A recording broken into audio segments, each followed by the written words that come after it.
Welcome to AWOY Gaming. I'm your host, Perry, and tonight, or today, wherever you're located at, I am with Tyler. You guys remember him, SnazzySnorlax? How you been, bro?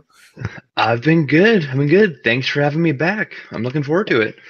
Oh, it's fun. You know how it is, just how gamers get to know each other and all of a sudden, like, start talking over the internet and go, oh, yeah, so you've been playing this, or you've been playing that? Definitely.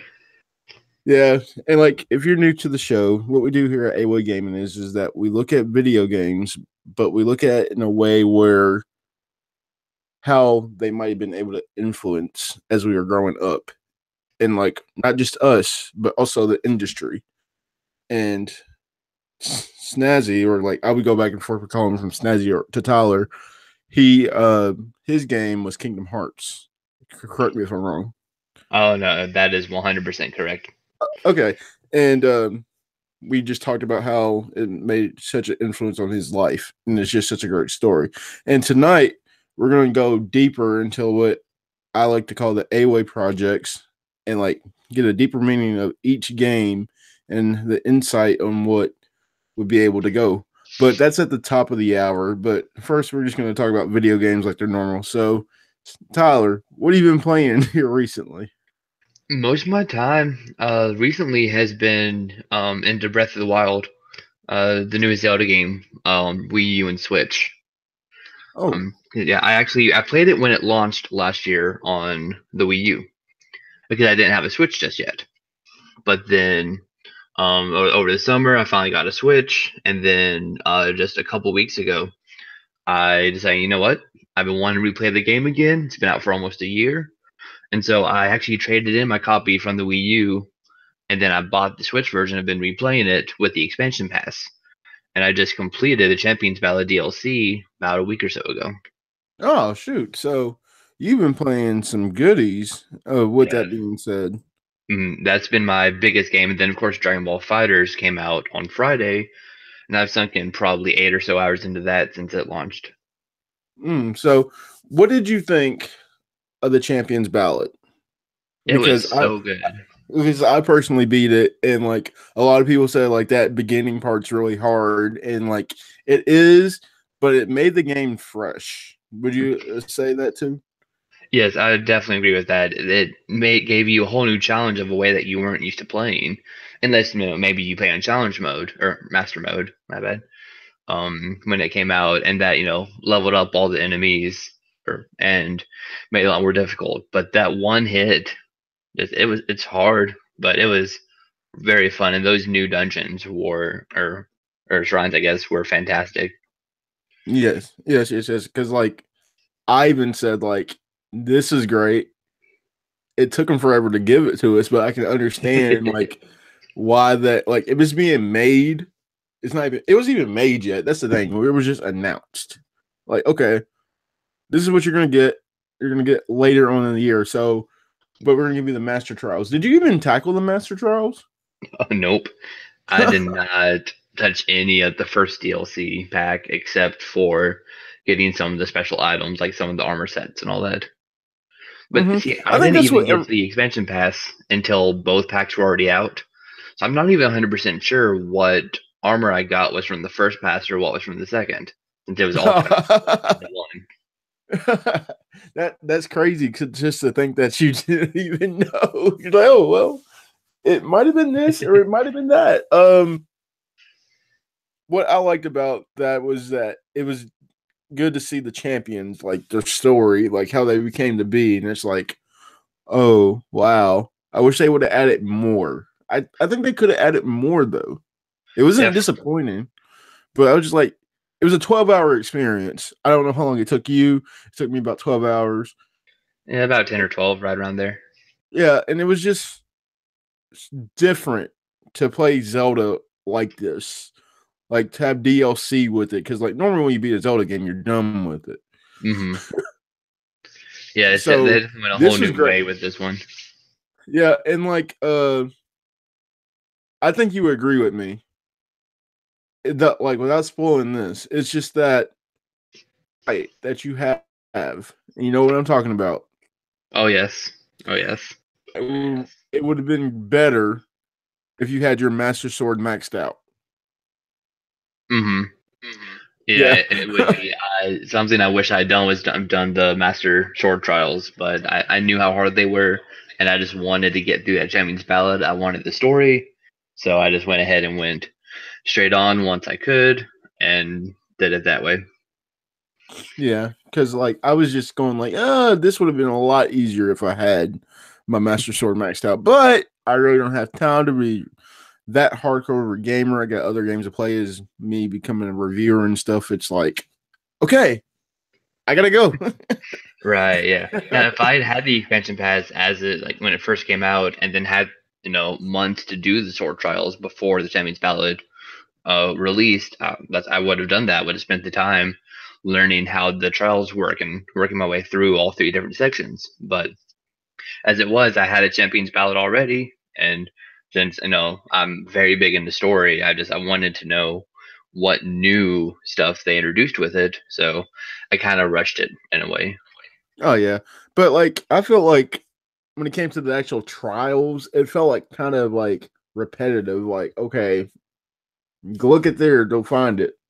You gotta like I get it, like you gotta use your horizons, but it was just to the point like where can we go? I just want to see the story, man. Yeah, the amount of work that you have to do for the amount of story that you get is very disproportional. They Hmm. have like it's what a 2 minute cutscene for each Yeah. champion, which like I said, even said it that you wish there was more. And I'm the same way.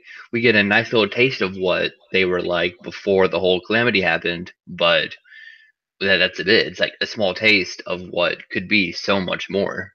Hmm. What I like though is like that whole champion fight though, like where you're facing all the Ganons again. It's like, okay, this is kind of cool. Hmm. But, Yeah, the nice little twist on all of them was very neat. yeah, but my problem with the one I had the problem with was the water blight Ganon. I've always had a problem with that damn one. I don't know why. See, in the main game, I haven't had any issues. I fought him twice. He was fine, but he's the only one that took me more than 3 tries in this DLC because of what you were given to fight him with. It's not enough. Yeah. I didn't feel. Eventually, I got it, but it was such a pain. I mean, like everybody else just felt like natural and normal, like, oh, this is easy. Like, wait. Hmm. But like, do you think with DLC, because like we can talk more about it, of course. When it comes to like games like Zelda or Horizon Zero Dawn, where the game comes out earlier in the year, people wrap up the game maybe in April or so, and they don't come back to it until the DLC. Do you think that was too long of a gap for both DLC packages to come out like towards the end of the year? Personally, I can say yes, and I can justify that by saying I've not touched the Horizon DLC that I bought. Oh, wow. Yeah, I pre-ordered it as soon as they announced it. I'm like, oh yeah, more Horizon content. I can play this again. I'm so excited. It's such a good game. And then the DLC launched, and I'm like, yeah, I'm gonna go play some Mario Odyssey right now because it's like the new big thing. And I do understand that they have to take the time to release all this DLC, and they have to make it, and it's time consuming and all that good stuff. But waiting, 8, 10 months after it comes out, a lot of people, like you said, have put the game away and wrapped it up and put it to the side, waiting for all the new big titles to come out. And like, in order to do the Horizon DLC, I would have had to go back and basically start a new game. So that's another 20, 30 hours of the main game before I even get to the 12-hour DLC. And with my schedule, I just don't have the time to go back and redo all of that right now. I agree with you because like my biggest problem with both games actually was that remembering the controls. Like Hmm. like I feel like I was dying a lot in Horizon. I'm like, wait, I platinum this game. Like, there's no way I should be dying right now. I platinum this shit. What's the problem, guys? Like, did I miss Right. something? That's I know this exactly game it. like the required level is 35. I'm at level 50 right now. Why am I dying? Hmm. And also you get into it, you go, oh shoot, I'm moving, I'm dodging, I'm moving, like bow, trapping, getting to the point. Like, okay, this is cool. Like, this is easy. And the same way with Zelda. But with Zelda, it's more like Breath of the Wild. It was more remembering how to do the controls. Like for some odd reason, I just forgot how to do all the controls. Like I knew how to swing, I know how to do all that, but it's like, how do you use the bow? Yeah, Breath It's of the like, Wild controls are not the most intuitive. yeah, like they're just not. Like you just gotta know, because like it's like not like Horizon, like where you hit like left trigger then right trigger to shoot. Hmm. It's compared to like it's all in one. It's like, oh, okay, the controls are just completely different. Right, and that was what worried me about going to the Horizon DLC is after not playing it for so long, even though I was level 50, that I was like, I don't think I remember how to play well enough to jump right into the DLC. So I'd Oh, want to start again, relearn the controls, relearn the story, pick up on stuff I missed the first time through, but it just never happened. you see, with the Horizon DLC, it's really for people that haven't beaten the game yet.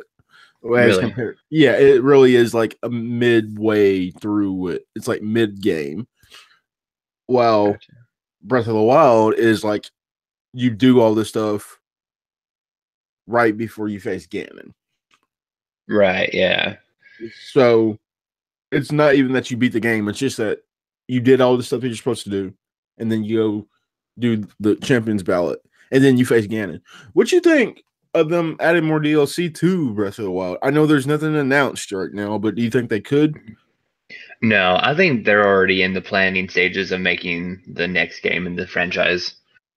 I don't know if it Hmm. was an interview that I read, but or maybe it was just some random person on the internet posting their thoughts as fact. But I read somewhere that this was the last DLC and that they were not going to do any more. But Hmm. I don't have any source or anything for that. But Okay. personally, that's my thought as well. Is that they just kind of they gave it a year and then now they're working on the next big thing. Oh wow! I would just think that they could go ahead and like. There's more they could do in this world of Zelda. I thought they could, Oh go man, there's ahead. so much more that they could do. I just don't think that they'll actually do it. And that does irk me a little bit because, like I said, I want more story for the champions. The entire base game, they just kind of, they hinted at it here and there.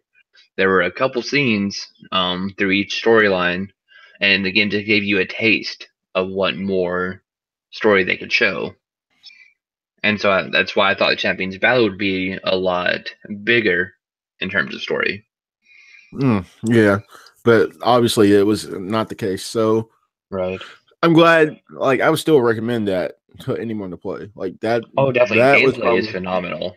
So good. yeah. Gameplay was phenomenal, and like that was probably the most influential game of 2018. One of them, I would say, one of them. Yes, it was definitely my top game of the year. I know it was Oh on yeah. everyone's list, but I mean, that's for good reason. It was Oh such a yeah. fantastic game. Oh yeah. What was it? Oh, okay. So we'll keep you on the Nintendo train right now. You got the Nintendo Switch. Mhm. Okay. So what did you think of Odyssey? I know you saw my review, and I Yes, appreciate you definitely. so much. So what did you think I of it? absolutely loved it. It just as much as Breath of the Wild, if not, or very close, if not just as much. It was a nice, it was a fresh take on Mario with the way he could capture the enemies, but it wasn't too different. That it was unfamiliar and I don't know, uncomfortable, I guess, in a sense. It was very Mario, very to the point, very platformy. The controls were fantastic. A little complicated trying to get that hat move when you jump off the hat and in the air and dive again and stuff. It Hmm. was somewhat complicated, but once you mastered it, man, the places you could go in that game, the different moves you could do, the different areas you could reach, it was mind blowing like the whole way through. Hmm. Well, I think that with a game like Super Mario Odyssey, it really is a good game for you to sit down with, like with your niece or nephew, or your son or daughter, like any youngling. Of course, we're gonna go the Star Wars term. Any youngling to go ahead and just like just to sit them down and actually play it with them, because like I know that you get the assist like with the cap and stuff, but like just for them to actually experience Mario for the first time, maybe it's a Hmm. really good intro. Because like It is a weird story, but who cares about the story? Just collect moons. That's all you're doing. Right. Mario has always been one that you play for the gameplay rather than the story, because the story Yeah, is mostly always the same. They yeah, yeah, changed it up in this one with the whole wedding, which was neat, but it didn't really change anything. yeah. And like without spoiling, like there's just parts like New Donk City, and like there's another scene that you know what I'm talking about. Hmm. Those scenes right there is just like crazy stuff to actually see in a video game. Yes, And definitely. I mean, like, it's not even a. I don't know if it was a nostalgic feature, like how we get in like with Zelda and like Zelda, of course, it like or the Nintendo 64 vibe that we gotten with the Nintendo Switch. It was just greatness to like feel it. Like, Hmm. wow, did I really just see that on my screen and like you enjoy it? Yeah, it was such a good game. So, let's go with it. Your top 5 games of 2017. What were they? Breath of the Wild was number one. That's, I Okay. mean, obviously, there's really no other answer for that one. I think if you played it, you know. Yeah. Next one I think would actually be Horizon Zero Dawn, because Ooh. it was so brand new. It was almost a tie between Horizon and Breath of the Wild, but it was the puzzles in Breath of the Wild that I think pushed it to the top. Okay. Horizon had the slick gameplay, the interesting story that took these twists and turns I did not see coming. A brand new IP. Who knows how many sequels this one's gonna get, if it even is. Oh yeah, it's Like, gonna. They were Gorillas already confirmed they're getting a sequel. oh, have they? Yeah. Oh, that's awesome. I had no idea. Yep. Yep. Yep. Okay, so that's really, really cool. And then, say for number three would be Mario Odyssey. For the reasons we just discussed, gameplay was good. They added the capture. You could play with Cappy and just all this stuff. It was so big and open, and just a very good time. Next up would be Assassin's Creed Origins. Had a Yee. fantastic time with that game. I had it for like a month before I even started playing it. But when I sat down to play it, it sucked me right in. Bayakasiwa. Yes, yes. It was good. Another one that it just strayed from the uh formula that you're used to. That was like the theme of 2017. I feel is doing something different. Like Hmm. every game is something that we've played before. They haven't changed up how Zelda works since what was it, Ocarina of Time. They had all the Yeah. 2D ones, and then Ocarina of Time threw it into 3D, and then all the other 2D Zeldas have basically been Ocarina of Time in different areas. But then there's Breath of the Wild that actually changed it so much. So it was a step in a new direction. So that Okay. was really, really cool. With Assassin's Creed, the big open world, the actual experience, the different equipment, just, just there was always something to do. The world was huge, but there was always something to do in it. It was fantastic. And then number Okay. five, I would say it was Cuphead, just because of the Oh surprise that it wow. Okay. was. Yes, it Okay. is. It is hard. I've still not beaten it. I'm only 2/3 of the way through. I'm stuck on a boss. I cannot move on, but I don't care. I love it. Okay. Okay. That's you got it. Like, so let me get this straight. So you go Zelda, Horizon, number 3, Super Mario Odyssey, number 4, Assassin's Creed, then 5, Cuphead. Yes, that's correct. Okay. Okay. And I know That is three of an those are basically the same game, being Horizon, Zelda, and Assassin's Creed, just big open worlds, third person combat. But that's my kind of game. Those hey are bro. probably my favorite genre. You know me, like for real, like if you remember from the last time, like open world was the thing for me. Like The Yeah, Witcher, definitely. Horizon, Hmm. Assassin's Creed, Zelda, it was just like all filled with that. But I'll give you mine because I don't know if you were able to listen to the last episode. Number No, I one. haven't got to yet. Oh, you're fine. You're fine. Number one, Persona 5. I gotcha. Persona, Persona 5 is my game of the year because it like made me feel like a better gamer. I saw the themes and like Hmm. it made me enjoy it so much that it made me want to play it again. I haven't played it again because it's like 150 hours worth Right. of Funny that you material. mentioned that because that's actually my honorable mentions was Persona Ooh, 5. Yeah. okay. Um, but like it was just great to like play it for the first time. Shout out to Alex Sutton because he was like the person that said, "Hey, you should check out Persona. You've never seen it." I played it. Play Nice. Persona. Play Persona. I was like, okay, when does it come out? Well, it got pushed back. Okay, when does it come out? It comes out in April. Okay, I'm getting it. And then when I actually beat the game, I was like, I know I say all the time, I was fist pumping the way through it. Like it was just so great, and like I still listen to the music from it. It was just great. Oh man, that My music was top notch. yes, and my sister like she wants to play it now. She's like, "Oh, I really want to play some Persona right now." I'm like, okay, play. I'll watch you play it. Don't think I Yeah. won't. Number two, my favorite franchise of all time, Zelda Breath of the Wild. And like, there's just no way it doesn't get No, off because, right, I'm surprised of course. Persona beat Breath of the Wild on your list. Well, here's why it did it though. I love Zelda. That's my all time favorite. Of course, I'll admit I haven't played all of them, but that's still my favorite all time series of all time. It was just the fact that I connected more with Persona on a personal level That makes sense because rather. Persona did have that very deep, intense story, where Zelda was, Mhm. the same old Zelda story of go defeat Ganon. Yeah, but like every time I look at the Breath of the Wild, it's just like, wow, this is an amazing world. I appreciate everything they did. It made me feel nurture towards the game. There's the identity of the Nintendo Switch to be able to take it anywhere when they go and still have it. Amazing, like just it was just great. Now, my number three though is gonna throw you for a loop. My number three is Cuphead. Really? Cut, yeah, like they're like I haven't even beaten most of the bosses on that, but I was just like, yeah, like this makes like games like Cuphead, and I'm guessing we'll talk about Celeste here in a bit. Games like Dark Souls, Bloodborne, any of the Soul series, Oh, or he even did it. Cuphead, He made the comparison. yeah, like you just gotta be okay that you gotta learn levels, and you will become a better gamer at when it's all said and done.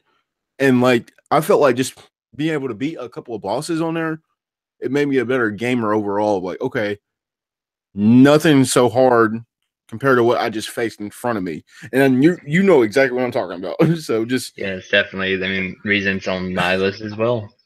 yeah. Now, my number four, Near Automata. Nice. Yes, like that one, that game will always play dear to my heart because it was the first game I actually ever reviewed.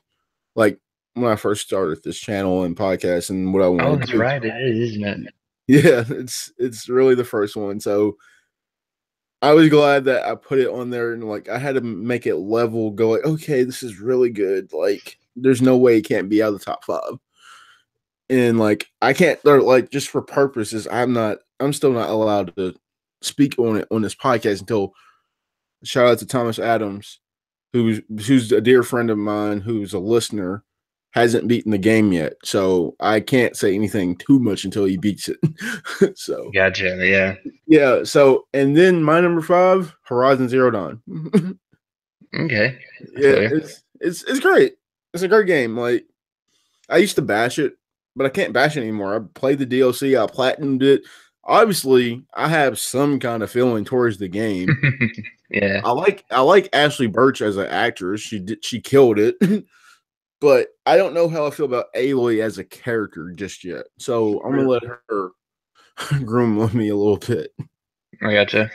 No, I Yeah. don't. I'm sure you've seen that the new Monster Hunter game. You can play as Aloy on the PS4. Oh yeah. Oh yeah. Speaking of which, as January is coming to a close, said that you're getting Dragon Ball Fighter Z. Is that how it is? Fighters, not Fighter Fighter Z. Fighters. Fighter Fighters? Okay. What do you think of it? I adore it. It is. So much fun. And the thing is, I'm not even a fighting game fan. I don't like fighting games. Really? But it really, like, I've played Injustice, I've played Soul Calibur, I've played Tekken. None of them really resonated with me. They're just, I don't know, they got too old too quick. But as Hmm. soon as I saw Dragon Ball Fighters at, what was it, E3 last year, I was like, Yeah. oh man, I have to have this game. The style, it's very like Persona 5, and it's just so stylish. And you can tell the people who made it are just huge Dragon Ball Z fans. There have been comparisons online of the manga to the TV show, and from the TV show to the game, and the manga to the game, and all of these like side by side comparisons. And it is so true to the source material that you just know people who made it absolutely love what they were working with. Mm-hmm. I'm just looking something up just for our preference. So would you recommend it right off Definitely, the bat, or do you wait for like a it, price drop, or how would you feel? I mean, it depends on how much of a Dragon Ball fan that you are. I I'm mean, a huge Dragon Dragon Ball fan, so then I would definitely recommend picking it up. The story is divided into three arcs. They're roughly 4 or 5 hours each. The story is kind of cheesy, but I mean, also the show is kind of cheesy. Like, I don't know, it's a little odd, but the combat is so solid. It's easily accessible for newcomers with the auto combo system, but once you get comfortable with that, you can move on to the when you make your own combos, and you kind of get above that auto combo stage, and then there can get to online play. You can play arcade. You can unlock a few extra characters if you do certain stuff in the game. There are 20. I thought 21, but I think I counted last night. I think I counted 24 okay. characters in the game. Okay, so you say that you're not a big fighting fan. If I could get you to play in one game, it would have to be Street Fighter, man. I'm just saying. Street Fighter. Yeah, like that one started everything. So I think you would really dig Street Fighter. I know like they just came out with Street Fighter Arcade, so maybe Mhm. that would give you a way into it. Um I saw gameplay of it like last week. I was just like, I'm a Street Fighter fan. Why the hell do I not have this? It's just That's like one of those funny. things that Yeah. it's just one of those things like you need this game in your life, but you don't have it for some odd reason. It's rather annoying because like you don't think of it, but you're like, Right. I need it. Like for example, like a new Kingdom Hearts, like the Kingdom Hearts 1.5, 2.5. It's like you need it. You just need Definitely.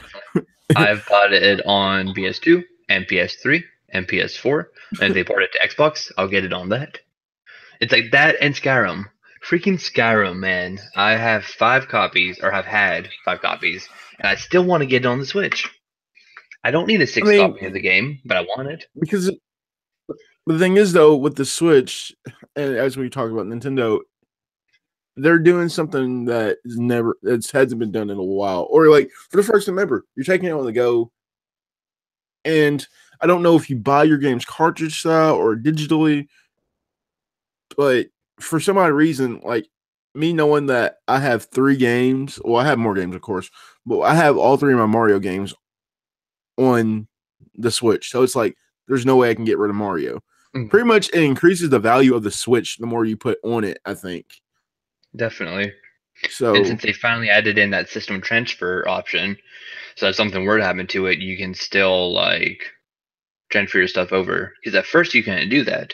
And I remember there were stories of people who had Breath of the Wild who had to like ship it off and get a different one, and they lost hundreds of hours of gameplay. mhm. But then eventually, Nintendo was like, okay, you know what? Here you go. Here's a way to transfer your data from one to another. Yeah. And So, also they were talking about like, well, there's not enough storage. Well, there's actually a report, sources came from IGN, if anybody wants to look it up, is that they're actually making a 514 SD card that might be oh compatible man, for the Switch. So space isn't going to be that big of an issue if you think about it. right? That's crazy. So like you look at games that are coming out for the Switch. Let's hold on. Let's rewind for a second. All Let's right. start. Let me go back to 2017 because you were really adamant. We were both adamant about a certain game, but I had a conversation with you and said that I wasn't going to play this game anymore based off its microtransaction situation. Oh gosh, yeah. What were your thoughts overall playing Star Wars Battlefront 2? Playing it was fantastic. It was in honorable mentions as well. The gameplay, the gunplay, the story, everything, all that, just playing the game was so much fun. The frustrations came from the progression system and the loot boxes and the absolute silence from the developers and the publishers when it came to fans asking when this was going to get fixed or when that would get patched or when new content was coming. But just sitting down and playing a few rounds of Star Wars Battlefront 2 is still something I love to do. It is a fun game. That's one I do not regret purchasing one bit.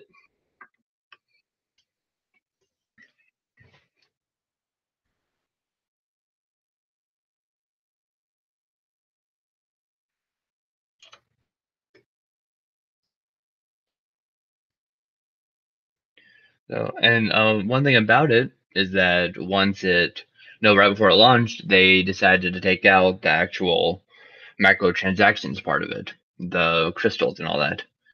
And so, yeah, there's still loot boxes that determine what items you get and what abilities your character can use, but you can no longer pay real money for them, which makes it to where, it's not so much pay to You there? win anymore. Yeah, I'm Did here. you? Okay, I didn't hear a word you. Yeah, you're cutting in and out right now. Can you hear me at all, man?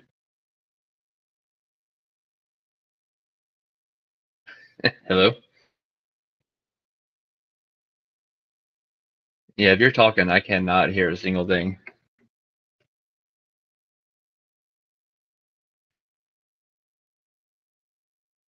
Hello? Testing. Testing 1, 2.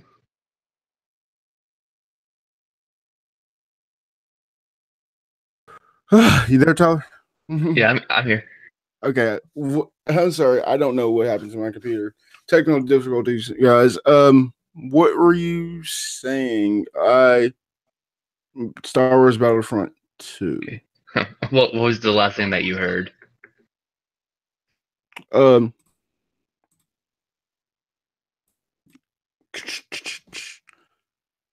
sorry, just No, make you're sure good. You're this. good. Technical difficulties on the internet. You know how it goes. It's technology. Wouldn't it be technology if it wasn't? Yeah. What I was saying is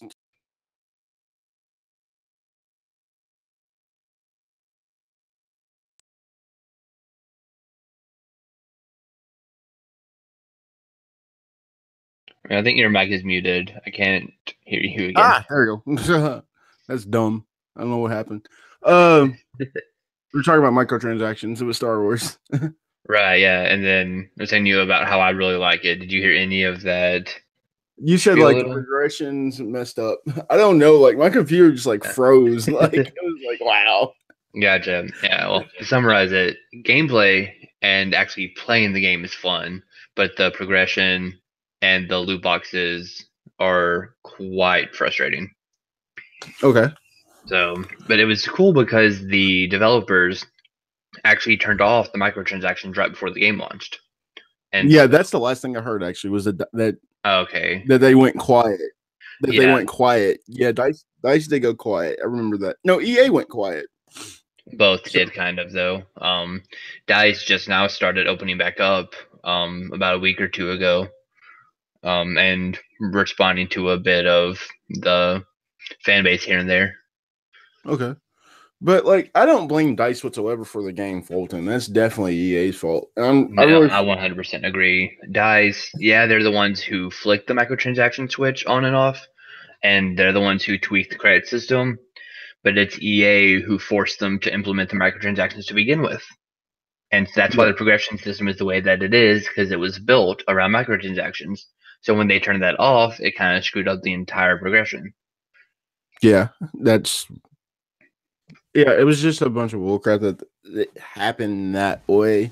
Because like everyone was so it was anticipated it was going to be good, and all of a sudden, like you see that they turn off microtransactions, and for some odd reason, when I saw them turn it off, I was like, that lets me know that it's not that great of a game, so I'm not gonna not want to play it, not going to play it.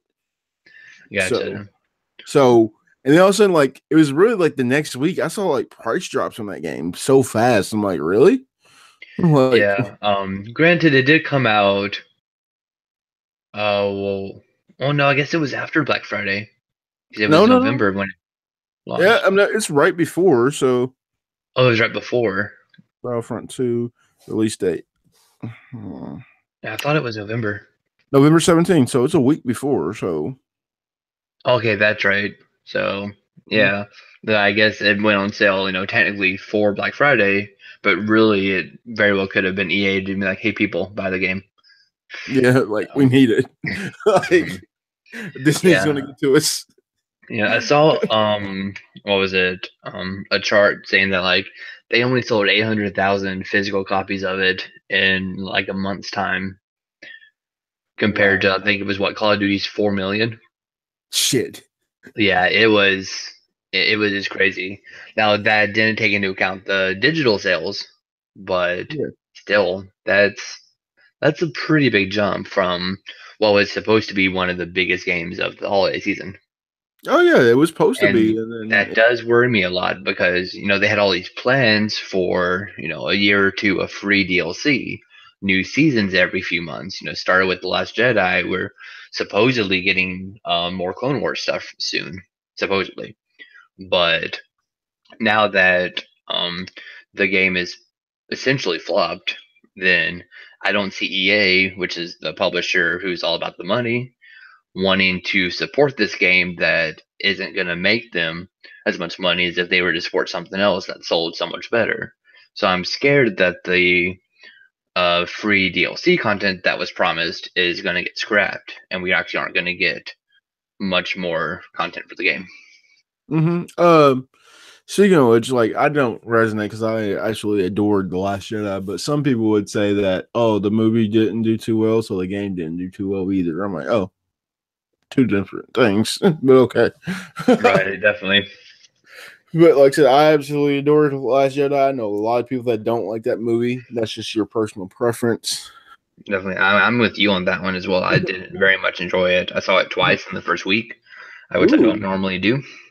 Yeah, I'm just like it's just like to each their own, and I hope you like them liked it. So getting back on topic of Nintendo, Yeah. we think of this whole Labo thing. I don't even know what to think about it. Fantastic idea. I don't know if it's actually going to go the way they expect it to. It seems too complicated for its target audience to me. Like, yeah, it's just cardboard cutouts, easy peasy. But did you see some of the way those things were working on the trailer?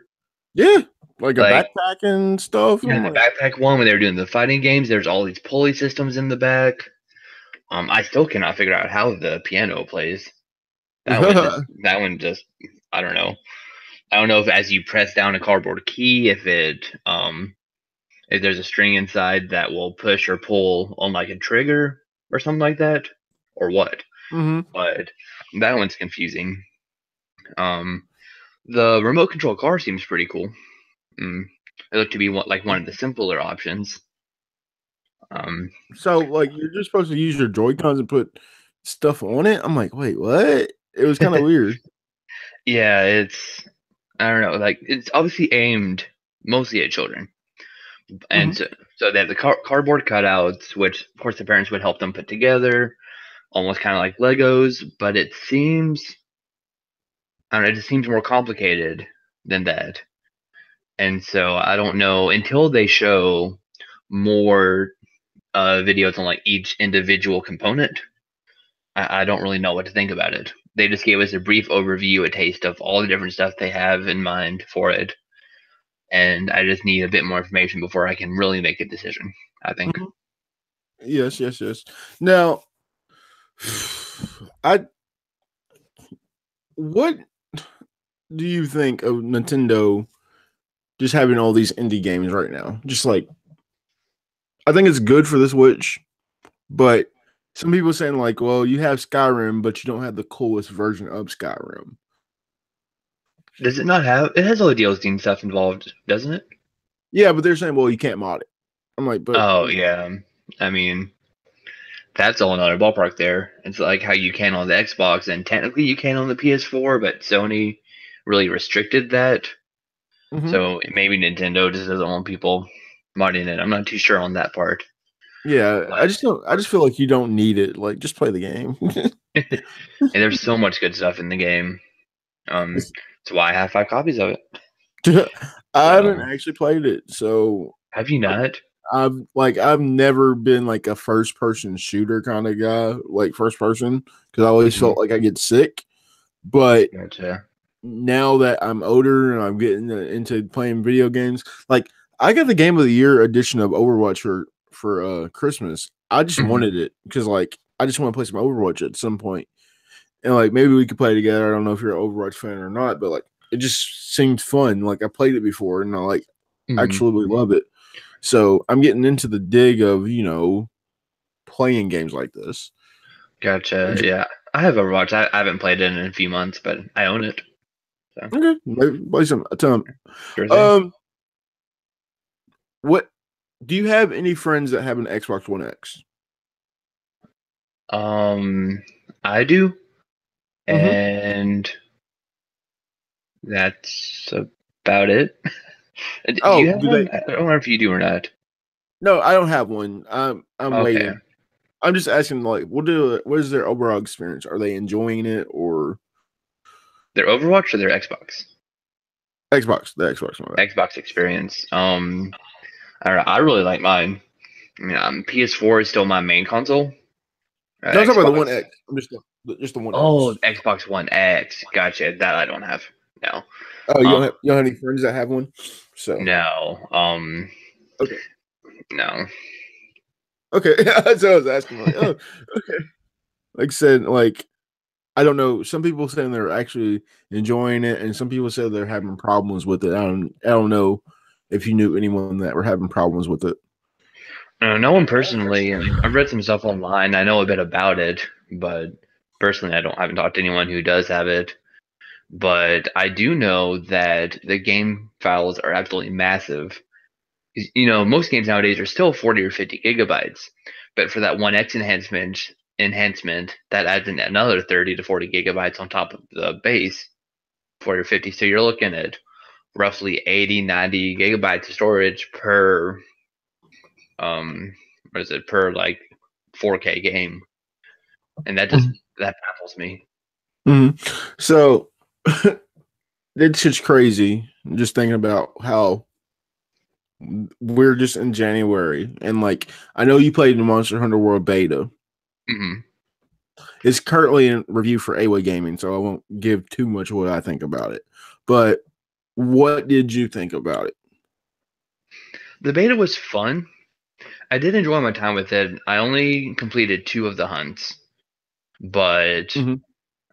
and I do plan to get it at some point, but I can't justify spending $60 on it when I was getting Dragon Ball Fighters the exact same day. Yeah, And yeah. I have a game lined up every month from now until July, I think, to get. So like, it's just not my top priority. But Okay. it was fun. It was a little overwhelming for someone who's never played Monster Hunter. There were so many Oh yeah. mechanics. Yeah, So it's a lot to get into if you've never like I haven't played since the Wii, like because like I just haven't had a handheld until here in the last couple of years where I could actually play it. mhm. So I get what you're saying. Yeah, so It's a it's, yeah, I don't personally have too much knowledge about it either way. I know it's sold really well. It's got a lot of people playing it. I see it on Twitter all the time. I mhm. just one I'm waiting a little bit on. Okay. So, with that being said, you say you got a game lined up till July. Can you share that list with us? Yes, definitely. Well, Nino Kuni 2 was lined up for February. I guess it technically got pushed back to March. So February is It got pushed technically back. clear. Yeah, yeah, Yeah, it's March now, isn't it? yeah. Like March 23rd or You are right. 27th or something. Mm-hmm. So there's that. Shadow of the Colossus remake does come out next month that I'm interested in, but I probably won't pick it up right away. Let's see. In March, there is Far Cry 5 and Nino Kuni. Then after March is April, and we're looking at God of War, April 20th. That's one I cannot wait to get here. God of War is one of my favorite franchises, and the direction they're going with this, again, a whole different direction than previous games. I think it's going to be so much fun. Mm-hmm. So, then coming in May is the Dark Souls re-release, Switch and PS4 and Xbox One. I'm definitely Mm-hmm. planning to get that on Switch right away, and then I'll probably grab it on PS4 as well, so that I'll have the entire Soulsborne collection on one console. Okay. You said And Dark then, Souls? yes, Dark Souls. Okay. And then Spider-Man doesn't technically have a June release, but it's supposed to be, hopefully this summer sometime, because it was early 2018, and now I think it's just 2018 in general. So it'll be later this year at some point. And then, of course, Kingdom Hearts 3, probably this winter.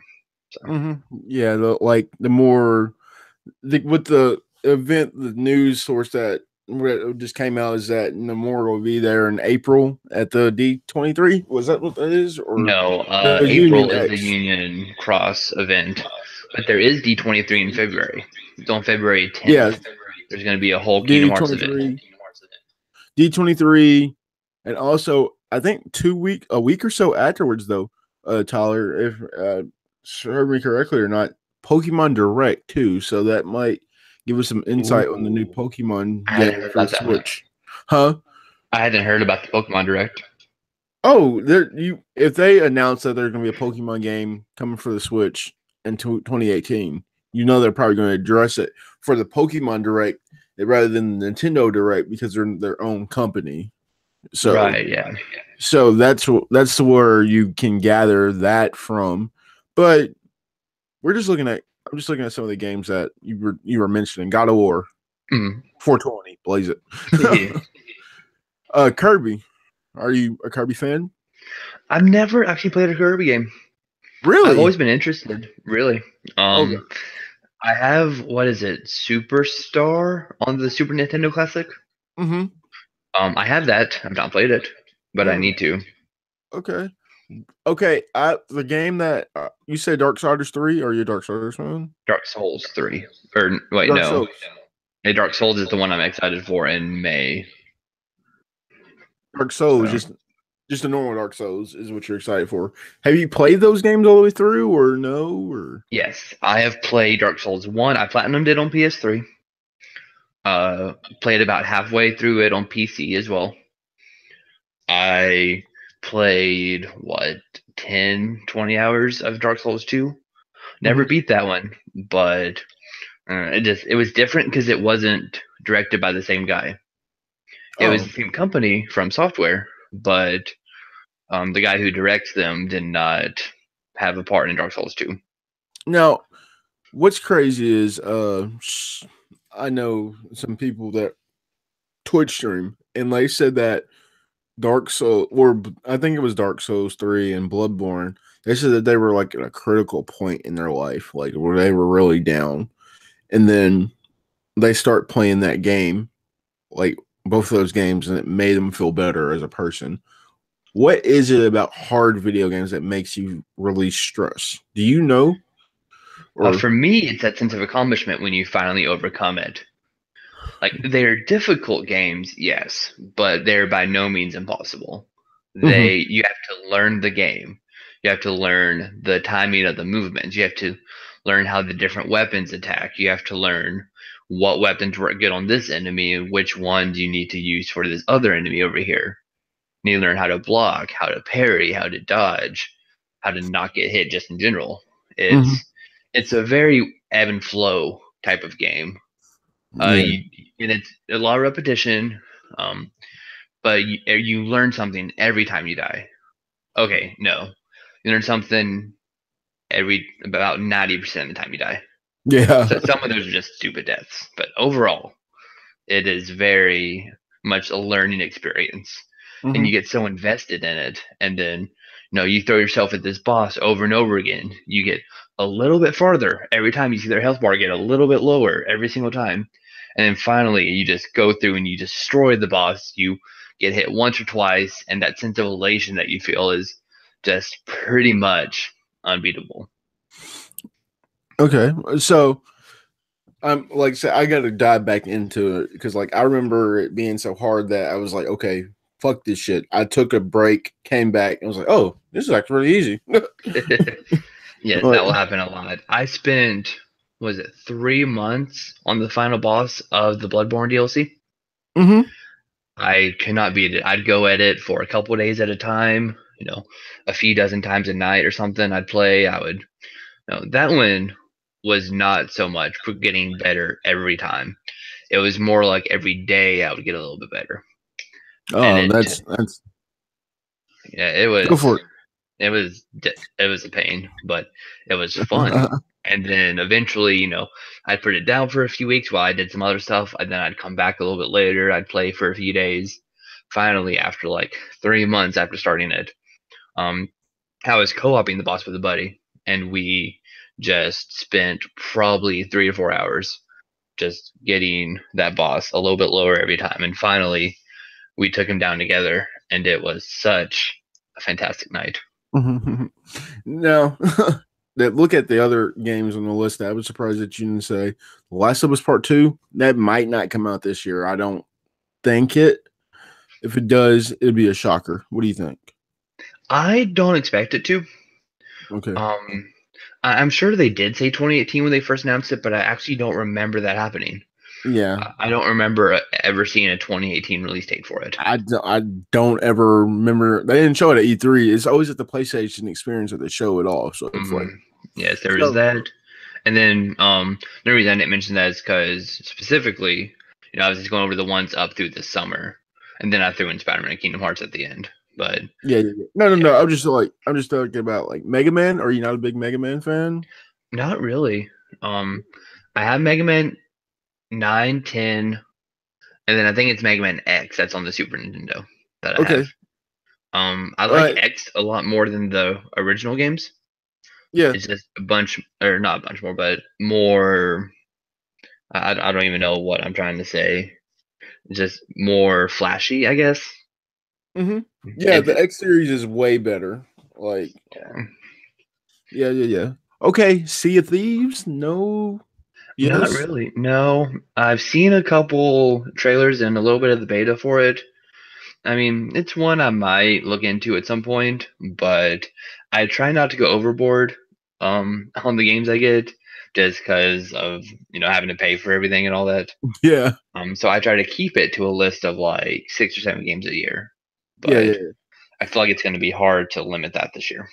I like me personally just becoming more of a reviewer. It's just going to be hard for me all over. That's why I look in like Best Buy deals, like Best Buy Gamer Club. Okay, $48 instead of 60. Right. That $12 off makes a difference. Definitely. And now one game I'm guessing you're staying away from, and I hope you are. Detroit Become Human. Yeah, I saw the two trailers, two completely drastically different trailers. That it was, I don't know, I did not get at all the same sense from the second trailer as I did from the first. Now, did you not hear about the sexual harassment charges? Not charges, but allegations over there due to the director of David Cage. No, I didn't. Yeah, that's the reason why I'm staying away from it. Like, and like Oh, there's hints of it. If you ever played Heavy Rain or Beyond Two hmm. Souls, Yeah, I did play those two. there's a lot of hints of like towards racism and stuff like that in the games that you wouldn't get until you play like a second or third time. You're like, wait a minute, that's kind of racist. Gotcha. Shout out to Seth Fulkerson for pointing that out on the last episode. I knew what he said was talking about as soon as you see it. You're like, oh yeah, it's there. Yeah. See, I liked Heavy Rain when I played it, but I was not a big fan of Beyond Two Souls. No, not at all. And as you know, Anthem is likely to get pushed back this year. So push back. Yes, very much so. That one I don't know a whole lot about. I mean, it's supposed to be vaguely Destiny with the social action aspect of it, but besides that, I don't really know too much. I don't know too much. Like I saw the trailer and was like, okay, cool. I guess. Beyond they also I saw Beyond Good and Evil. I'm like, now give me that because that looks really cool. Yes, that one I never played the first one, so I don't have like that following that it does. But like just from what I saw, it looked neat. I just don't know enough about the series to really care a whole lot about the game right this second. Well, personally, what I've gathered is that you don't need to play the first one. It's kind of like that Xenoblade Chronicles feel. Like Okay. for example, like Xenoblade Chronicles 2, you don't need to play the first one. So it's awesome. And like I recommend you play Xenoblade Chronicles 2 for the Switch. It's really good. I've heard very mixed things about it. People either love it or hate it. There's really not been Yeah. an in between. It's really if you like JRPGs. Mm-hmm. And that's what I gathered from it overall. That I really Gotcha. love JRPGs. Right. I'll have to give it a shot if I can find it on sale or something one day. I mean, and that's the thing. Not PlayStation. Nintendo is doing sales now. Yeah, I noticed that on the eShop. It threw me for a loop when I first saw that. I was like, wait, you guys normally keep the shit at normal price. Yeah. I said, if I see Breath of the Wild drop to 40, I bet everybody grabs it. Yeah, there won't be a Switch without it. You got to have those two games. Now, there's a lot of video game talk before we get to the topic of the hour, which is great. I love it. Celeste, have you played it? Seen anybody play it? I've not. I've heard about it. I know a bit about it. I've not played it myself or actually seen much gameplay besides what I saw in the trailer for it. Oh, you haven't actually seen gameplay for it? No, just the trailer. Let me see if I can pull it up for it. It's rather interesting. From what I saw, it has a very Super Meat Boy vibe to it, with like actual story parts.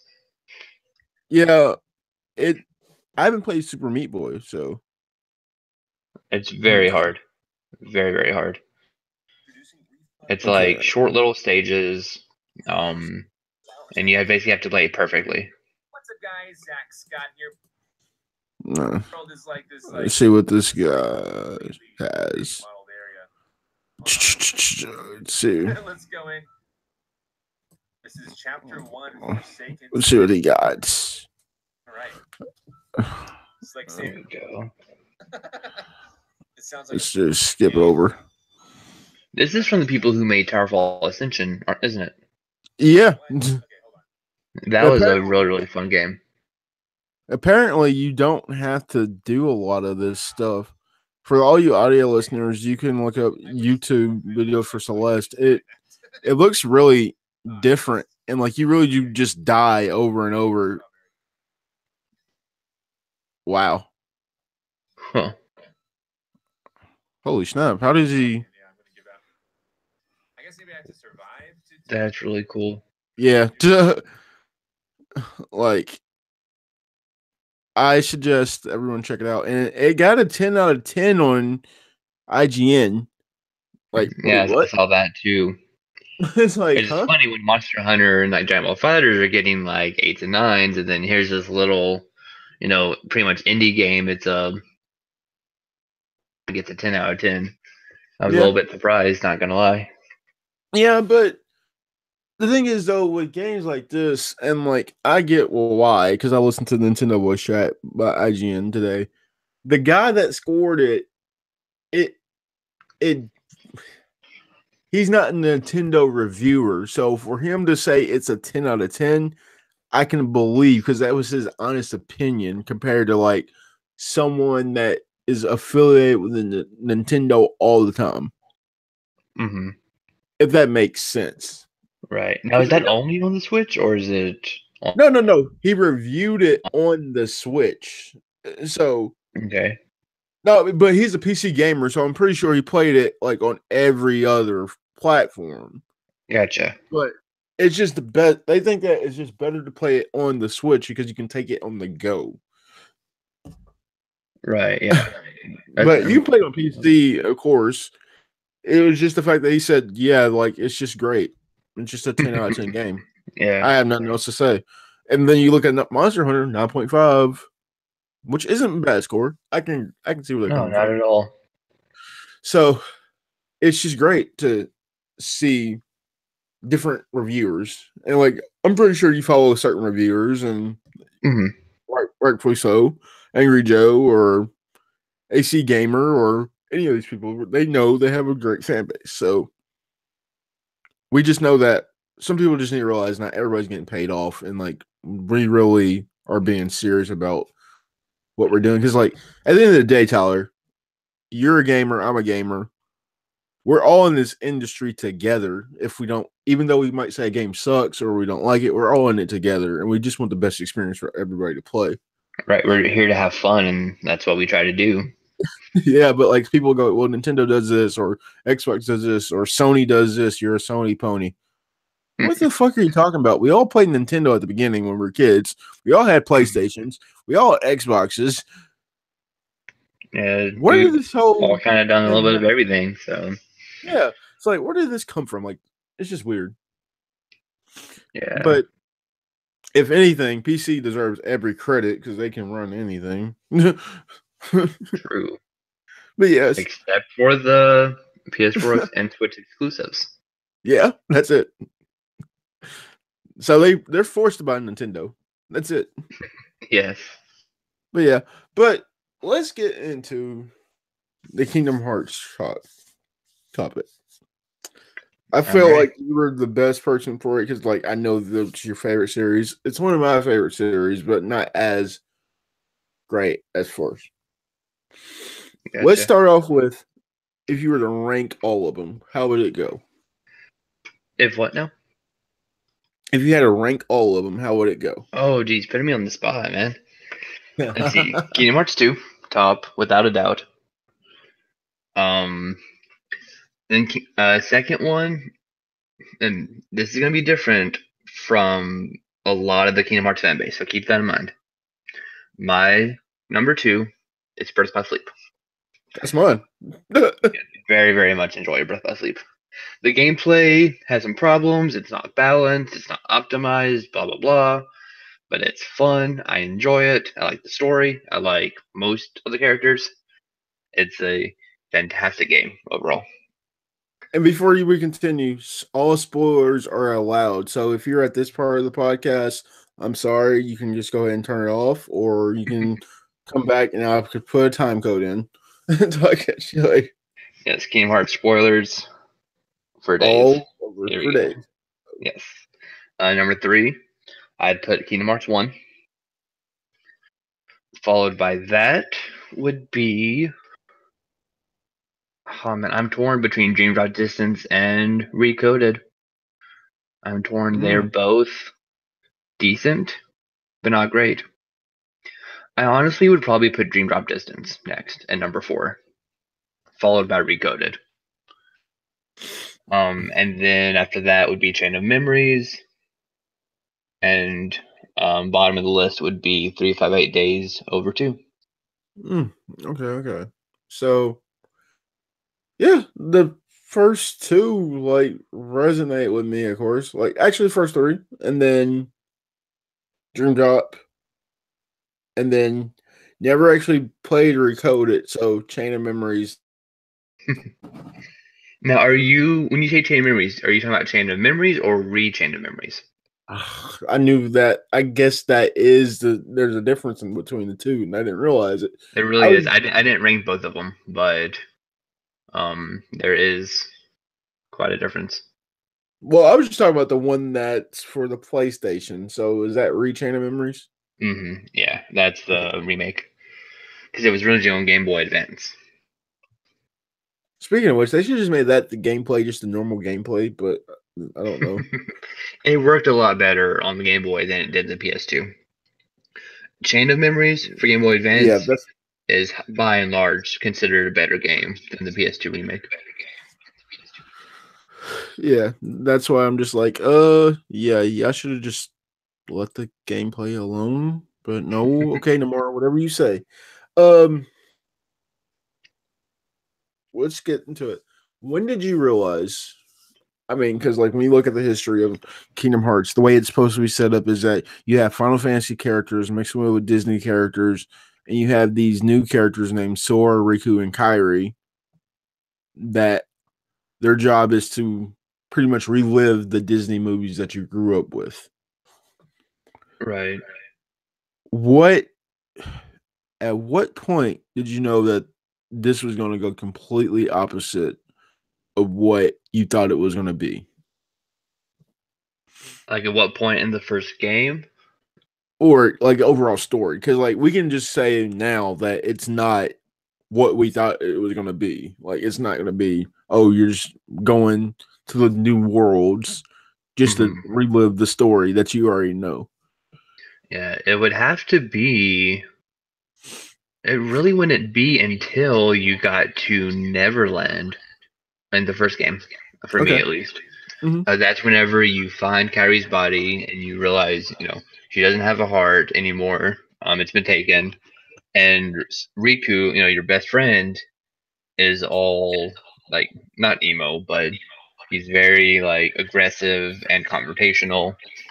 And then he makes your shadow, he takes it and makes it fight you. And the anti-Sora fight in Neverland is so stinking hard. It's one of the harder fights of that game by a mile. And that when you just realize that Riku is kind of turned dark, and because you're both after the same thing initially, is getting Kairi's heart back. But he doesn't want to play with you anymore. He's like, I do this myself. I'm going to kill you with your shadow. And you're like, oh my lord, this game is intense. And then from there, you go to a whole new world at Hollow Bastion, the big old castle. And that's when they introduce, it's the new exclusive Kingdom Hearts world. It's not been in any Disney film before. And then you see the whole Maleficent stuff. You see Riku get possessed. You fight possessed Riku, find out there's a whole new villain called Ansem. And then from there, it just kind of keeps spiraling almost out of control in a way. And what's crazy about the game, because like I've mentioned that, like we like looking at lore. There is a lore within the first Kingdom Hearts game just by the way you find Ansem's journals, and you don't know actually who the hell Ansem is. You're just like, okay, cool. And then in that moment, I know exactly what you're talking about. Like where Riku says, "It is I, Ansem." It's like, huh? Wait a minute. Yeah. Like, this is kind of weird. Like, I thought Ansem was good. It's bizarre because you hear Leon and Aerith and Yuffie and all them talking about it, and Ansem was the leader of their town or their village, which we found later was actually Hollow Bastion. Yeah. And that he was basically their leader and their protector and all that, and then all of a sudden he turned evil. And you're like, well, I wonder what caused all this. And you read the journals, and it's the Heartless, and he does these experiments. And you just kind of get sucked into the darkness. And, oh, man, it's crazy. I mean, and we talked about, themes and, influential things about on the show all the time, AWA moments. It's just, when you look at Kingdom Hearts, it's just whole persona, the idea of darkness taking over, and you're just that little bit of light, it never goes out. And you see characters like Sora, like Sora is the main character of the show. He, of course, I'll go ahead and tell you, one of my favorite moments in this whole series, where I put Birth by Sleep at number 2, is where the ending of it is where they all just say his name. The Sora. That's one of my favorite parts throughout the whole series, really. It is. And I know you know makes sense. like you know exactly what I'm talking about too. Like just like Sora, like they just say his name just over and over. It was just amazing. And like you look like I was looking up like his name, like what meaning? Sora meaning. A common small brown and gray American rail in marshes. That's what it means in America. What's it mean? The literal translation from Japanese is sky. Yeah, sky. Mm-hmm. So, and wow, just thinking about it, like darkness, light, sky, all up in the air. He's just, Jumping ahead just a little bit, just when we're talking about his name and semblance and all that. Kyrie writes a letter to him, and there's a line, "We're all connected by one sky, one destiny," and that's it right there. We connect by one sky, one Sora. Like he is what connects everyone in the entire franchise. Yeah, and but like when it's all said and done, people like I've argued it several times that he's not the only main character. Riku himself is also a main character. They have that like that brother hate relationship at the first, but when Sora brings Riku out of the darkness, it's just like you know Riku's a different character now. Yeah, when you see him, like whenever Ansem like basically takes over Riku's body and becomes Ansem, then you see Riku's phantom, basically his ghost, like holding Ansem back. You just fought Riku. He just tried to murder you in cold blood in this big arena, and now he's there protecting you, letting you run away with Kyrie and Donald and Goofy. Yeah, just that instant snap of a change is fantastic. I mean, like, and you think about like the keyblade locking the hole and like destroying darkness, but like just the fact that the keyblade also draws darkness towards it, it's like a double-edged sword. Mm-hmm. And like that's something I don't actually know. I don't think they mentioned it since the first Kingdom Hearts game. How like the reason all the Heartless are finding Sora is because the keyblade. They are after the light of the keyblade to put it out, but they're also scared of it because it can destroy them. I don't think that's brought up a single time since the first game. It's just crazy that it's like that. And we think about this series and like someone says that like I think we talked about it before is that this game is looked at as a cult classic to so many people. Like it's just one of the better RPGs that we have. It's just that I think the reason that it's not getting the credit it deserves is that time scheduling when the game comes out. Yes, I was thinking the exact same thing. It came out, in 2002, and it was, kind of it wasn't really the start of the PS2 era, but I want to say it was around the time like Final Fantasy X and stuff too, and just had all this competition. And if you didn't pick it up, like only reason I know people picked it up was because of the Disney part of it. Like, oh, it's Disney. Okay, cool. Let's try it out. And then there were some people who saw the Final Fantasy aspect and got it for that. But I want to say the majority of people got it for the Disney part of the game. You are so correct. It first released in 2002. Okay. You are right. Final Fantasy X came out. I'm just researching. I love it. Final Fantasy X came out 2001. 2001, so a little bit before. 2001. So July 19, 2001. So yeah. It's about a year apart. Less than a year. Well, in Japan, a little bit less. It didn't come out until I think it was September in North America, so a little over a year in that regard. Okay, yeah. Yeah, because there were about a 3 to 6 month delay between all the Japanese games to the English versions of the games, up until the 2.8 remix. Okay, but like you said, like that was a change, and all of a sudden you see the Disney characters be incorporated too, but like with Donald and Goofy, and even Mickey. It's just like, wow, these characters that you love are like messing up worlds and don't know anything about it, which is funny as hell. Mm-hmm. And also the fact that they said they go where the Keyblade goes, like they just follow that, and it's just like obedience. But until that scene, like where they realize, no, we're not gonna go with you, Riku. It was amazing that they're like, well, my friend is more important than what we're doing right now. Yeah, it's when they first walked off with Riku at the bottom of Hollow Bastion after he threw Sora the wooden sword. No, as a kid, I was like, "Oh my god, what are you guys doing? You can't do this. This is terrible." I was Yeah, so angry. But yeah, then, 5 minutes later, you get them back. But yeah. still, for those 5 or 10 minutes, I was furious.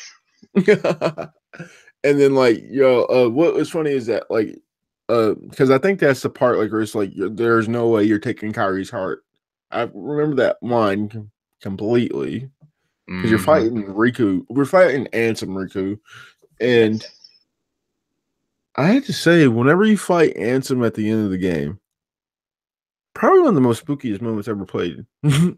very much so. That whole like ship that he becomes, and then you go into these dark chambers, and then you're fighting like the actual crest of the ship. It's the face, and then you fight the core, and then you fight Ansem again. Like, oh, it was an intense boss fight. It was a bus rush of 11 different bosses, which was Yeah, insane. yeah, it was. But what was crazy is that like when you're just like when you see him and he's like, yeah, yeah, like where he has the darkness, like you can see it, like open up your art and stuff, like those final cutscenes, like just don't bother. Like, wait, what? Like, it's just crazy to see that they took. Well, me being an English major, like reading Chronicles of Narnia, I've always had a thing of like children being the heroes Hmm. of the story, and like Sora is a kid when he's doing this, so for him to do it and win the way he did was just amazing and outstanding and applied. And like, I think that's why he would always be in like the top 10 of my favorite heroes, heroic figures when it comes to video games. Because like number one is always going to be Link. Ocarina of Time to find that. But when you talk about like as in kids saving the world and becoming adolescents, Kingdom Hearts is the best game to show people. And I'm glad that you're over here to actually see it because, like, it's still your favorite series. I saw you online like a couple of days ago playing it. Yes, it is so good. I mean, like, I know you're waiting and just edging, but it's just we talk about like one thing I want to talk to you about is the whole theme of like you see darkness, like Aqua is in darkness, Ansem's in darkness, Riku's in darkness, and you see all these characters are like. I'm not trying to sound like religious or we'll go spiritual. It's just that like you see a rebirth within all of them, Definitely. and And like that's Aqua's not even she's not even bad. She's not even dark. She was just there. Yeah, like she's only down there because she's such a good character. Because she, at the end of Birth by Sleep, she goes off to find Terra and finds out that he's been possessed by Xehanort. And so she fights him, and he's like falling into darkness, and she like rushes down and helps, and like passes off all of her armor and her keyblade to like make sure he makes it back into the waking worlds, and she falls keybladeless down and armorless down into the darkness with a smile on her face because she just saved her friend. Yeah, And then she's been trapped there ever since. That was 10, 12 years ago. yeah. And what's crazy is like when you look at the series, we can talk your expectations for three. Um, do you think the original three are going to have to come back in this game? um well, yeah, we know that Xehanort is back because of Dream Drop Distance. And the thing is, we have no idea where Terra is or where his body is, if he even still has a body. We just do not know. We know Vin is in Castle Oblivion, and we know that Aqua is in the Realm of Darkness because of Mickey's story in the 0.2 Birth by Sleep, a Fragmentary Passage bit.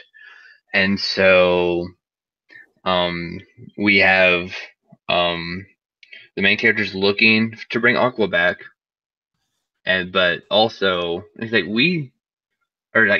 Riku and Sora. I can't recall if Yen has told them about Ventus yet. I don't think he has explicitly. He's mentioned another heart needs waking, kind of thing, but I don't think he's explicitly said, "Okay, guys, there's this other Keyblade builder named Ventus. We need you to go get him." Their goal right now is to go get Aqua, and once they save Aqua, she'll be like, "Hey guys, we need to go get Ventus," and you're like, "Okay, let's go." And then I think they'll wake Ventus up, and the whole community is torn between whether Terra will come back as a wielder of darkness or a wielder of light, or neither. I honestly do not know what will happen with Terra.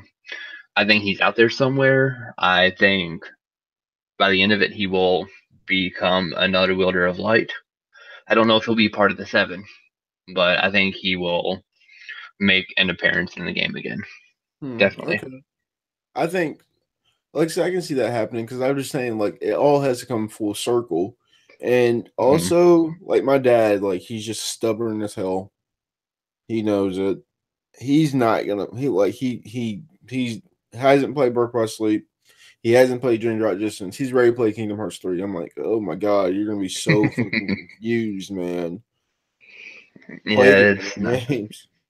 People who played them all are so confused. Like, that lore it's all over the place.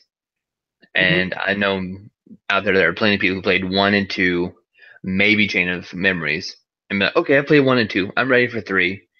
And everyone's like, I don't know if you remember how like chaotic everything was when 2 came out and people were playing 2 without having played Chain of Memories.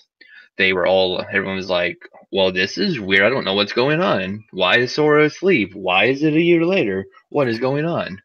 When they explained all that in one game in between. Yeah. But since 2 has come out, there's been 358 Days Over 2, who introduced Shion and then retconned her in the exact same game. There was Recoded, there was Birth by Sleep, there's been Dream Drop Distance, and Unchained Key / Union Crossed, if you count that. So 4 or 5 games since 2 has come out, in between 2 and 3. And people think they can go straight to 3 and understand it, and they are sorely mistaken. And it's like, I got a friend, she's really cool. She's never seen any of the Marvel movies. You hear me? Oh. None of them. So she never saw any Star Wars movies. I changed that here recently. She saw all of them. She likes The Last Jedi. Enjoyed it. So she's on board. So our next project is to watch all the Marvel movies. Nice. And because, like, I told her, like, look, Infinity War is coming out in May. We had to watch 14 movies before you were able to even watch Infinity War. Yeah. She said, oh, okay, cool. It's similar. I'm just saying, like, it's similar to this. And we're watching it in the order, not like the order of the movies came out. We're watching by the story order. So we watched really? We watched Captain America first last night. Not a bad movie, and the more I look at it. Yeah, it was very slow. There was a lot of, basically it was filler, but it wasn't really because you needed it for the last half of the story.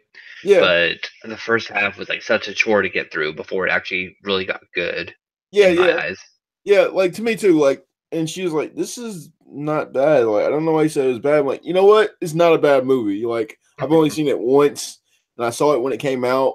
So that was the only one time. But with that being said, it's like, it's the same thing with games like Kingdom Hearts. Like, you had to be able to play all of it to get the story. And then at the same time, you might still not get the story. Mm-hmm. But you have that overall thrill compared to something like Final Fantasy, like where the number really throws everything off. Like Final Fantasy 15, Final Fantasy 13. Why? At least with Zelda, you know the story. You're gonna go like, oh, it's Link, it's Zelda. Let's go. Mm-hmm. Yeah, then just like Final Fantasy, Zelda does have a couple like direct sequels, like Link Between Worlds being a sequel to Link to the Past, which I started Link to the Past. I got, I think, through 2 dungeons before I gave up because it was hard. And then I played A Link Between Worlds and absolutely loved it and played it in 1 weekend. Yeah. So, where is that? Is Kingdom Hearts your favorite game all time? Kingdom Hearts 2, specifically. Yes. Kingdom Hearts 2 is my favorite game of all time. Kingdom Hearts, as a franchise, is my favorite game series of all time. Okay. So, that's just cool because, like, you don't really hear that a lot anymore.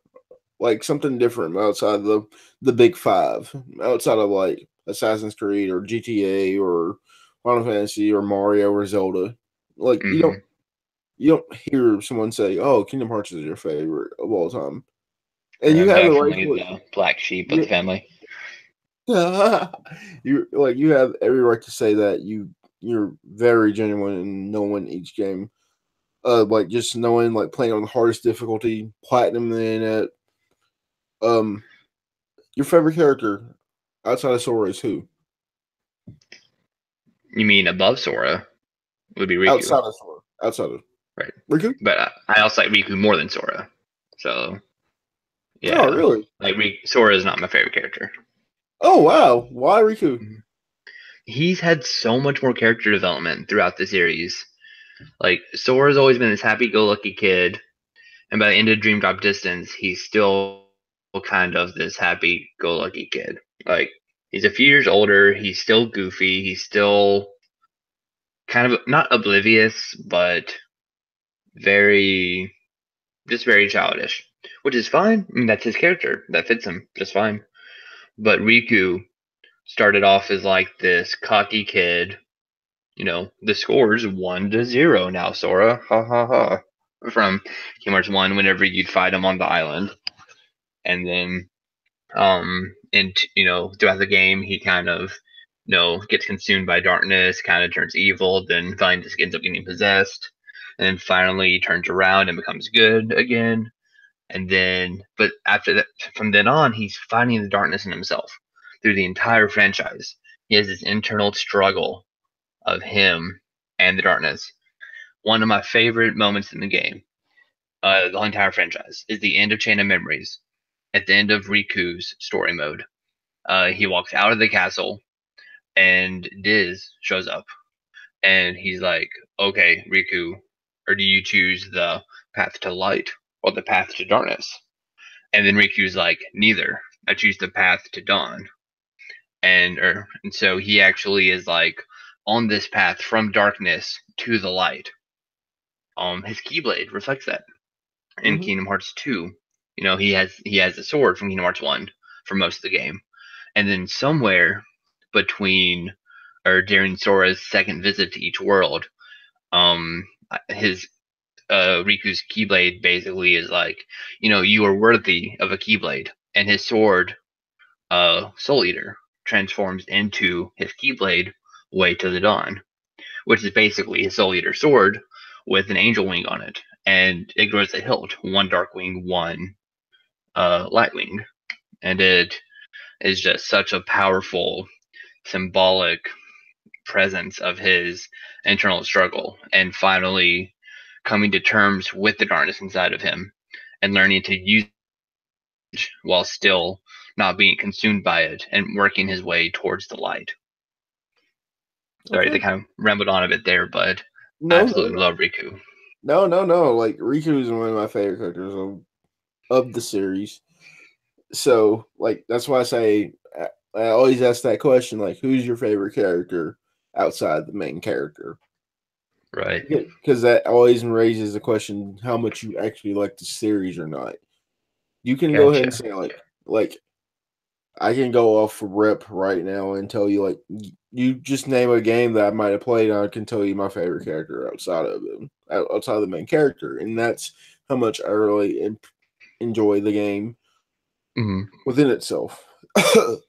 And like I feel like us as gamers need to do that more when it comes to like multiplayer games, or there's more to the story than just the main character.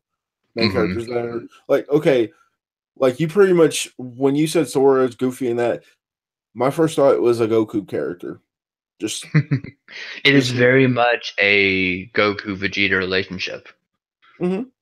Goku has always been the happy-go-lucky, get serious when he needs to, but overall a very goofy character. And then Vegeta, started off as this evil villain who has gradually become one of the most caring, good characters out there. Mhm. And like I said, it's great to see that the fan base of Kingdom Hearts hasn't died down whatsoever. Like everyone's ready for the I can next guarantee expansion. you, once Kingdom Hearts 3 comes out, there's going to be a whole new fan base for it. It's going to be like the Nier Automata, just about. Because, Nier, as well, is a very cult classic, very cult following. Mhm. Fantastic game. Highly violinist. It's her favorite game of all time for good reason. Mhm. It is very, very good, but not many people played it. And then Nier Automata came out, and all of a sudden it was like, running for a game of the year. It was on everyone's list of must-play games of 2017, and Yes. just because it doesn't directly relate, I guess, but it's not that different from the first one that not many people have played. Mm. Like I said, I didn't play the first one, so if it's not that different, then it's in good category because, like, I absolutely adore Nier Automata. It's just Yes, amazing. definitely check out the first game. It is very good. Same thing with like the multiple endings and stuff, just like Nier Automata. I mean, Mhm. there's not 26 endings in this one. There's only, if I get this wrong, Highly Violinist is gonna rip me a new one. I think I want to say four. There might be five. I want to say four. You want to say four? I want to say four. All right, fact check it real quick. All right. How many endings in Nier? Oh, see how many? Just Nier. See, that's the thing. Everything's going to pop up Nier Automata. Upon do. Yora, meaningless. Okay, there's about five. One, two, three, four, five. Okay. Well, I almost wanted to say five. The thing is, though, Yeah, 4 to now the 5. problem is that, hold on. That's only you said four. There's five still, regardless. Gotcha. There's five regardless, because like what I just looked up is automata. So Mhm. everything right now is automata, but that was Nier. Just straight Nier. But yeah. And before we wrap down, I think you got any questions for me? Of course. Let's see. We talked about your top games of 2017. We know you were very excited for Kingdom Hearts 3 as well, as Kingdom Hearts is one of your favorite franchises. But if you had to pick one game of 2018 to come out, what is that your most anticipated game of the year? My most anticipated game. Mm-hmm. Just looking at it as a whole, dang, as I love all of them. I think we've talked about it in the last episode, and like this game's been dear to my heart. I haven't actually played it yet. I have a copy of it. I just didn't feel like opening it because I didn't think I would ever have a chance to play it, like find it. Like, but every time I look at the artwork, it always meant something to me. Like it pretty much jump started this podcast. But I am really excited for The World Ends With You for the Nintendo Switch this year. So Oh man, I'm in the same boat you are. I've not played it yet. Actually, I need to get a copy. I looked for one for a while and just haven't been able to find it. But Yeah. So that's what I've been looking forward to. Mostly because it was in Kingdom Hearts Dream Drop Distance. It was featured in Traverse Town. So, of course, like that's how I got into Final Fantasy. I think I mentioned that on the last podcast as well. I was not a Final Fantasy fan until after I played Kingdom Hearts and saw Leon and Cloud and Yuffie and all these mhm, different Final Fantasy characters into one game. I'm like, wow, I want to know their backstory. I want to know what happened in their game. So Kingdom Hearts mhm. jumped me into the Final Fantasy franchise, and now that's one of my favorites as well. Yeah. And I think the same thing will happen with World Ends with You. Yeah. I had to find a copy and try it. I mean, that's the thing though. Like, it's coming for the Switch later this year, so it's I like, know, but oh, it's $60. is it going to be 60? It's a full $60 game. Really? Yeah, yeah. I don't think that it should be, but maybe that's just because I want a copy of it and I don't want to pay $60 for it. When's it come out? I don't know if they have a date for it yet. Just 2018 as far as I know. Like the Dark Souls remaster is going to be $40. Shadow of the Colossus remake is $40. Secret of Mana, $40. The World Ends with You, 60. I don't understand what makes them decide to do that, especially because that's Square Enix, and if I'm not mistaken, Secret of Mana is Square Enix as well, Yep. and that one's going for 40. So Yeah. I am. maybe, I I'm don't know. definitely gonna check out Shadow of the Colossus though in a couple of weeks. I've never played it, Yes, so it looks amazing. yes, and for $40, you're getting a whole new control scheme, updated graphics, uh, probably updated physics. At that, maybe not. The physics in the first one was actually really good. Hmm, I hmm. don't know, but that is one of my favorite games of the PS2. So Now that's this going to be a great this one. this is a good question. I'm going to ask you the first person in your mind, or like a game this year or last year or whatever. What game would you like to see a Gaming review? Ooh. Um, I remember last time I mentioned Nino Kuni, Mm-hmm. and Chris, that was one that you play and kind of talk about. Did you? I don't remember. Did you ever get around to actually reviewing that one? No, I haven't actually reviewed it, but I could do it. There's a that wasn't last year or anything. It was like what 2013, 2014. I Yeah, think 2013. any game is on the table. Gotcha. I would still go with Nino Kuni. I really want to see your feelings for it, your um reaction, how Okay. you kind of what you were thinking while you were playing it. Okay. We'll do. And like, I'll add you one more. Go for Yep. it. Oh, one more game. Mm-hmm. I mean, I'm not gonna say Kingdom Hearts 3 because that's a given at this point. I don't Yeah. want to waste a slot. Yeah. I think the new God of War would be really good for you to Ooh. review on this channel. I think. Have you played the other ones? Like, Yes, actually, and this is gonna be great because I didn't get to finish 3, but for people to say that they don't like the God of War franchise, they're crazy because Kratos is one of the faces of Sony. So, he is. He is. He was the secret boss in Shovel Knight on PS4. oh wow. With Kratos, they had Battletoads on Xbox. They had something on Nintendo, and then Kratos on the PlayStation systems. But So yes, like gotcha. I will definitely check those out. You have any more questions for me? Let's see. This is just kind of random. Did you ever get to play A Hat in Time? A Hat in Time. Hmm. What is that?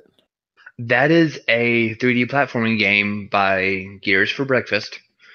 That came out late last year. Mm-mm. It was on my honorable mentions for my top games of 2017.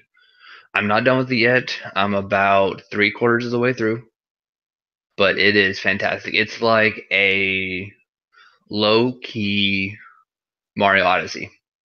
Okay. Definitely one to check out if you get some time. It's $30 on the PlayStation Store. Might be on sale at some point. I don't know if you can find it on sale, especially. It's a nice little taste of this indie studios version of, like I said, basically Mario Odyssey. Okay. Well, here's a couple games because, like you mentioned it earlier, and like I know you got the Switch. I've heard a lot of good things about Blossom's Tale. About what? Blossom's Tale. Not heard of that one. If you like a link between a Link to the Past, you'll like this one because it gives off that vibe. Gotcha. So it's like it'll do too. Yeah, so Okay. you would enjoy that. And I know you're a Final Fantasy person, and I saw on your Twitter that you're talking about playing Dissidia. Come on, man, get off But again, that. but it has Kingdom Hearts I Sephiroth can't, outfit. I can't go. I can't go. Kingdom Hearts No, I tried the beta and I was like, no. Yeah. I don't know, it looks so complicated. I don't understand at all how it's played. Oh, the But online service is terrible too. Just really. mhm. Yeah. But are you a Star Ocean fan? Kind of. I've played most of Till the End of Time. I've not finished it. I would suggest The Last Hope then. Is that on PS3 or PS4? PS4. PS4, Last Hope. Okay. Yeah, The Last Hope. It's There was that, and then there was Faithful and Integrity or something like that. yeah, that's the new one That's for the similar. PS4. The one that I like is for like a 360 PlayStation. They HD'd it though, so Okay, awesome. yeah, Last like Hope. yeah, The Last Hope. That's not an ad. It's just great. Gotcha. It's one of my favorite, and like if you like Star Trek, Star Wars, you would really appreciate that game. And like I had to say, I really think that you would dig the Mega Man, but interesting. I don't know. I tried 9 and 10, and they just were not my cup of tea. But I had a lot more fun with X, the little bit that I played. I just didn't play for a long time. Well, as you don't know, I don't know if you know this or not, but the X series is coming back out With the remaster, like the Legacy Collection, or a new one? like all of them at the same time. Like, Oh, interesting. yeah, it's like, oh, okay, That has my interest. Like I was like, I'll take that. Yeah. Another one. Sorry, I just keep going on and on. I'm sorry, but you're fine. World of Final Fantasy is one I bought recently that I need to try. What is it? World of Final Fantasy. Do you like it? I haven't played it yet. Oh. I just bought it. I've not actually played it, but I need to. And it's more of a reminder for myself, but also a suggestion to you. Okay. I mean, I've seen it before. I just don't know, like, if you like it or not. Or, like, I know it's like you use monsters. It's kind of like a Final Fantasy 13-2 system. Kind of, but hopefully better. Yeah. Well, it's different. 13-2 was something else.